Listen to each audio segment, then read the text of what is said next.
BBGO11, o Fiagro da BB Asset. Vamos ler o relatório de setembro de 2025, divulgado agora, no dia 10 de outubro de 2025, continuando o acompanhamento do Fiagro, ele que tem um patrimônio líquido na casa de 377 milhões, 11 mil cotistas, iniciou as atividades em 2021 e na data que eu gravo com vocês, o BBGO11 cota na B3 a R$ 64,20, dentro de um P sobre VP de 0,69. A variação foi positiva nos últimos 12 meses de 7,84% e a cotação já chegou inclusive aos R$ 71,94 em março de 2025 e desde então ele vem caindo aí no mercado secundário, repousando na casa dos R$ 64,20. A última distribuição do fundo veio agora em 90 centavos, foi paga agora no dia 14 de outubro de 2025, fazendo um yield mensal de 1,37, anual de 15,89%. E se o cotista tivesse investido R$ 1.000 em BBGO11, teria perdido dinheiro,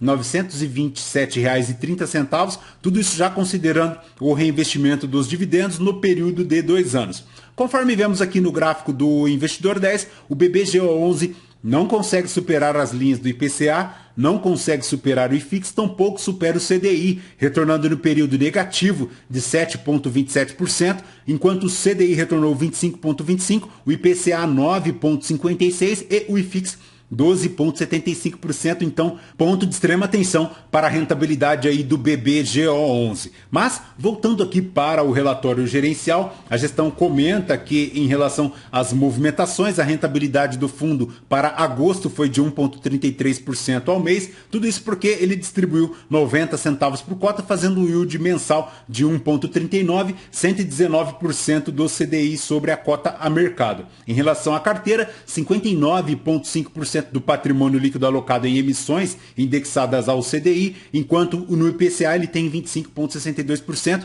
e 1,7% em posições pré-fixadas. Além disso, o fundo possui uma alocação de 3,52% em FDICs Fiagros e 9,65% em operações compromissadas em ativos com liquidez. A cota no mercado continua com desconto acima de 25%, 26%, e a gestão destaca que ela tem aqui mais de 35 emissões, apresentando um yield médio acima de CDI mais 1,76%.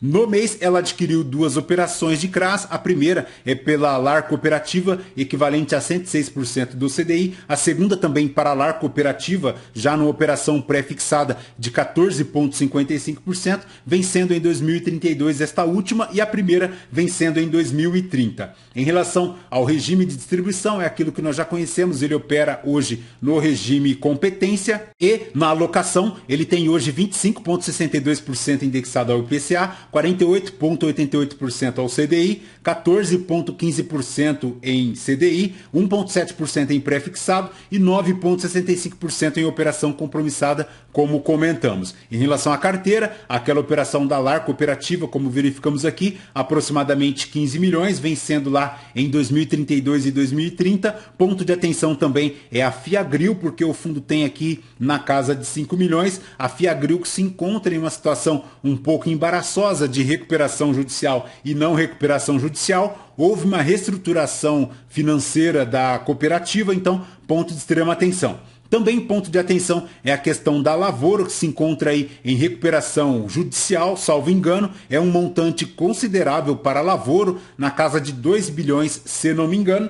O pedido que foi protocolado aqui no dia 18 de junho de 2025, bem recente, informativo inclusive oficial aqui do site da Lavoro, então ponto de extrema atenção. Já em relação à evolução da cota patrimonial e a cota mercado, em agosto o BBGO11 observou que 76,2% em certificados de recebíveis agrícolas estão para esse veículo e houve também um aumento da liquidez de 23,8% da carteira em liquidez com operações compromissadas e caixa. Os ativos atrelados ao IPCA somavam 25,62% dos CRAs, já o CDI 63% e os pré-fixados 1,7%. A cota patrimonial R$ 94,28, hoje operando aí na casa dos R$ 64,80, bem descontado, diversificada em 43 diferentes emissores. Para a DRE PE do fundo em agosto de 2025, ele faz aqui R$ 1,35 de resultado, distribuindo 90 centavos para o cota, o que é ponto positivo, mas o ponto negativo e a observação fica aqui que a gestão não destaca hoje qual é o montante de reserva que o fundo tem